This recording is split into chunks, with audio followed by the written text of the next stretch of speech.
Hey, what's up YouTube? You're looking at the brand new red hot Samsung Galaxy Note 5. It's a successor of the very popular Note 4 and one of the top devices in the market right now. We've already done an extensive unboxing video. You can check it on the link out there. Here I'm gonna go straight into the hardware. So Samsung took a cue from the S6 and S6 Edge's design, and they made the Galaxy Note 5 a full metal and glass body. Note 4 and for that matter Note Edge both had a plastic plus glass body. They also had metal around here, so the metal stays, but then both front and the back are now replaced by high quality glasses, plus they are also protected by Gorilla Glass 4 both on the front as well as on the back. So you have a very premium looking device, just like the S6 and S6 Edge and the phones after those. However, that also made these devices very prone to fingerprints and greases and darts. You can see it's a fingerprint magnet, it's fingerprint all over, and specifically the lighter colors like gold are more susceptible to this. So you have a 5.7-inch screen. Trust the Note series to always have the top of the line specification. 2K resolution, Gorilla Glass 4 Super AMOLED screen, very dark screen. We're gonna see how bright and sharp the screen is. You have the 5MP camera, which has over 100 degree of field of view, I think 102 degree. You have the notification LED lights and sensors and stuff. Your typical Samsung home key. You have the back and the recent key there. Volume rocker, 3.5mm jack, micro USB 2.0 port, speaker grill, mouthpiece, and space for that's the S Pen. We'll come back to that just in a bit. Power button, and on top you have the secondary noise cancelling mic, and then space for your mic nano SIM card slot. Now it takes one SIM and it does not take micro SD card slot. You cannot expand the memory. Many people are not very happy about that on the Note 5. They're also not happy about a non-removable battery. It has a 3000 mAh battery, which actually came down from the 31 and 3200 mAh batteries on respective Note models from last year. But this 3000 mAh battery comes with a fast charging option. So they say that this 3000 mAh battery should charge very fast and should give you almost that much of at the end almost equal or more usage time. Behind you have the typical 16MP OIS camera that we've seen on the Note 4 as well. It's accompanied by an LED flash, and you also have the sensor, not fingerprint, you have the heart sensor and those kind of stuff. I go very premium looking. I love holding this, and one of the departure which is I would say not in S6 or S6 Edge or even on the S6 Edge Plus is that you see the back side is kind of curved. Now it's a large body. It used to be very hard to hold till the Note 4 and the Note Edge. The Note Edge was even wider. I think even Note Edge was the worst to hold because it had slightly protruding metal here and then the edge screen. Here you do not have the curved display on the front, but you have a curved back. Because of that, helps a great deal to hold the phone in position. It's also slightly narrower than the previous year's Note 4. So overall, ergonomically, design-wise, build quality-wise, look-wise, almost in every front, this guy is ahead of the Note 4. Only non-removable battery and absence of micro SD card slot, but those are subjective. And then we come to possibly one of the best displays in the market right now, 5.7-inch 2K Super AMOLED screen. And you see the viewing angle here, it's almost unmatched. You can watch at the screen for almost from almost 180 degree, and you will still be able to see the colors won't change. Now this guys, again, as I told you, always have the cutting edge technology, cutting edge specs. So no less than Android Lollipop 5.1.1, they see. And obviously it should get Android 6 as well. And yeah, those are some of the settings. The user interface is very fluidic. Now this is a brand new TouchWiz UI that we've seen for the first time on the S6 and the S6 Edge. So you have a very lightweight TouchWiz. It got rid of the most unnecessary in-house apps and even third-party apps. So now you have the Google Android default apps. You also have some third-party apps. Now these are the games that we have installed. You have the Microsoft apps here, plus you have Facebook and also some of the social apps. However, if you do not want this, you can go ahead and disable them in the settings. Let's go ahead and check out the camera, which is again one of the USPs of the Galaxy S and Note series. So there you see, that's once you do that, it's gonna track the subject. Yeah, it's very fast. And note that this camera is almost identical to the Note 4, S6, S6 Edge Plus, all those, and which is not at all a bad thing, because that was Note 4's camera was an industry leading, and S6 X6's was as well, and this also should be an industry leading camera. Max it goes to UHD, but you can only record 5 minutes video on that. And then you have a 5MP front camera. I think front camera's resolution could have been increased. They could have made it probably 8MP or something, because again, a lot of front cameras now come in a resolution of 13MPs and all, and 5MP was last year for Samsung, so they could have probably made that 8MP. There was probably a slight letdown for me, but still, this 5MP camera is good enough camera. It has a very wide field of view. You also have Pro settings here where you can customize your shutter speed and apertures and those kind of stuff. We've checked out the image and video quality. They are exquisite. They are very detailed under enough light. And the best thing is that the camera, the image processing engine, does not over process the photos. Now, the saturation and hue are almost proper, but the skin tone, particularly the skin tone saturation, is slightly more than I would have liked. So you generally get slightly browner skin than actually it is.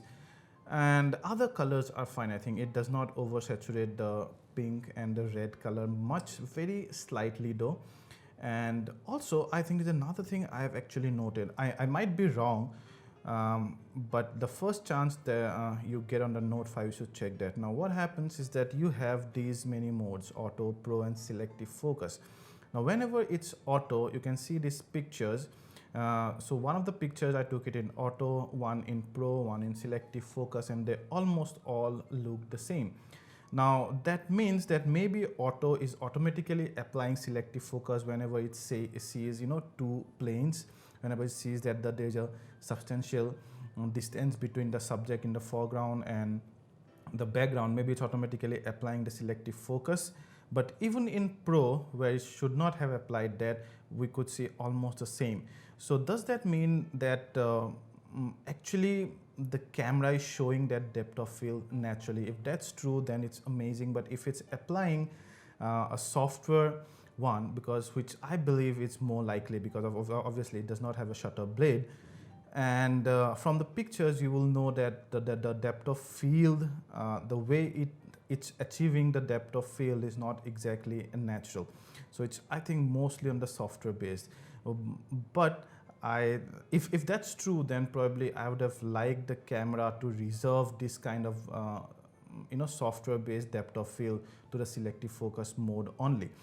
But then there's this other photo here where you can see, we could actually see the bokeh out there.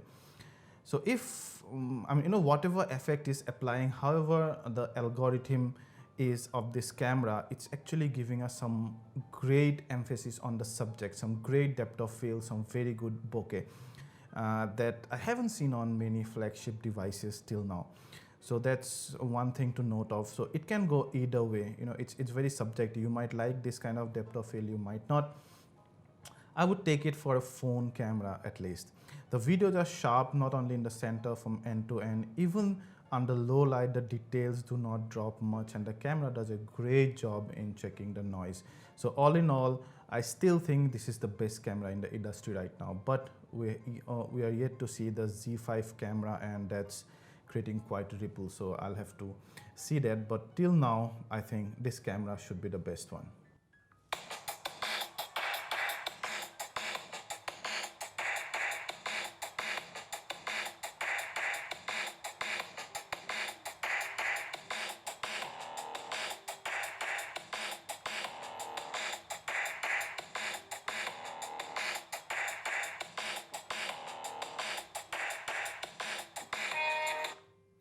Very good sound. It has adequate amount of bass. The treble is also good and it's loud enough.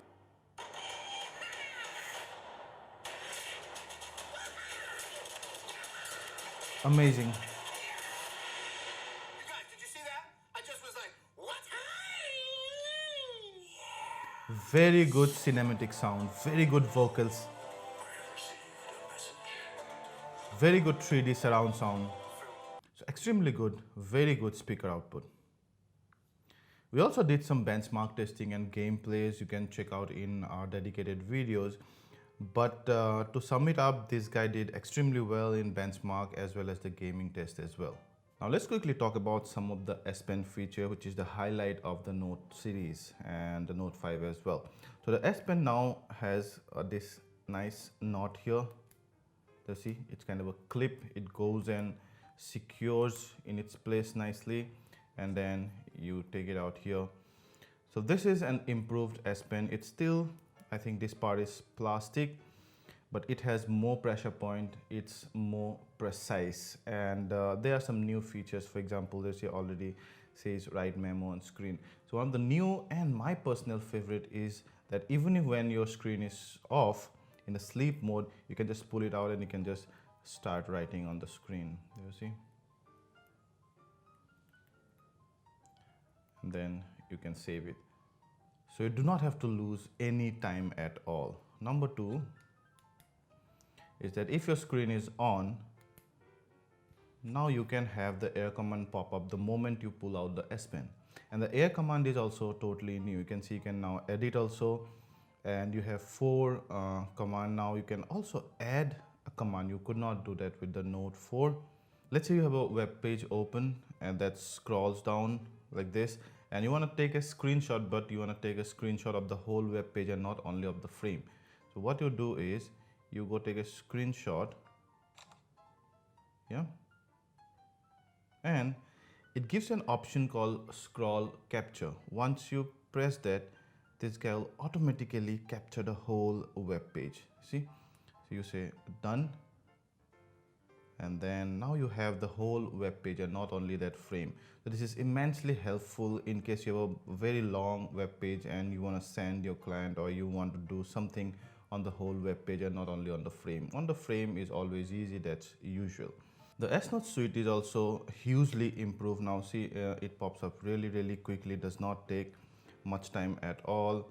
You have almost the same options here, eraser and text here, and there you have more background settings, manage page selection modes, you have insert, take picture, all those things. You have scrapbook and all, but it's much faster overall, the S Note suite as well. So then guys, would you buy the Samsung Galaxy Note 5? Well, it has a lot going for it. It has a brilliant speaker output, brilliant camera, brilliant display, a great design and build quality. But some areas where it can improve upon is that this guy is too much of a fingerprint magnet. So that's one thing. I don't know how Samsung will cope up with that or counter that. Maybe they can put some coating that repel those. Number 2 is that it does not have a removable battery and a micro SD card slot. Now that's subjective. Nowadays many people adjust to that because a trend has become like this to make your device slimmer and those kind of things. But for many people, including me, and specifically the target audience for this one Note 5 is those who are productivity focused, and those people use their phones a lot throughout the day. They're always on the move. So it's not always possible for them to carry a charger or those kind of things. So for those, the removable battery and the micro SD card slot would have been immensely helpful. Now you already have a device, the Samsung Galaxy S6 Edge Plus, that already has almost the same design philosophy and quality camera. Almost everything is same with the Note 5, only except the S Pen. So that was a lifestyle phone, I understand, but this one was more focused towards the productivity people. So you already have a phone with similar design language, non-removable battery, no micro SD card slot. This one could have had a removable battery and a micro SD card slot somewhere. At least a micro SD card slot can be incorporated, even if even if it does have a metal and glass body, non-removable back. So those are the areas where it could improve, but I would say still the Note 5 is the best productivity smartphone of today. Whether it's the best smartphone overall, well, many factors come in terms of sale. Well, obviously it's not. In terms of sheer power and camera quality, definitely I think it is, but we'll still have to see the Sony Xperia Z5's quality. And overall, I think it's still one of the best phones out there, but the competition is closing in. If you like this video, please hit the like button, ask anything related to the Note 5, and we'll try to answer them all. And please subscribe to our channel and share this video to share the love. Thank you.